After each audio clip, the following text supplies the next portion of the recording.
দিকে নজর রাখতে হচ্ছে, কারণ দক্ষিণবঙ্গে এখনো অধরা বর্ষা, এখনো উত্তরবঙ্গেই থমকে রয়েছে বর্ষা। 13ই জুনের আগে দক্ষিণবঙ্গে বর্ষা নয় জানিয়েছে আবহাওয়া দফতর। আমরা কথা বলবো অর্পিতা, আমাদের প্রতিনিধির সঙ্গে। অর্পিতা, তার মানে আপাতত গরম যাচ্ছে না দক্ষিণবঙ্গ থেকে, কি বলছে হাওয়া অফিস? দেখো, আলিপুর আবহাওয়া দপ্তর সূত্রে খবর যে আপাতত কিন্তু কোনো বর্ষার কোনো দেখা নেই।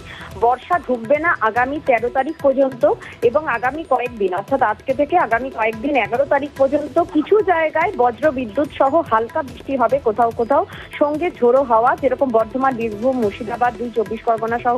তবে কিছু জায়গায় কিন্তু অর্থাৎ গরম থাকবে, এবং সেই গরম কিন্তু পুরুলিয়া, বাঁকুড়া, ইস্ট এবং ওয়েস্ট বর্ধমান, ওয়েস্ট মেদিনীপুর সহ বেশ কিছু জায়গায় শুষ্ক এবং তীব্র গরম থাকবে।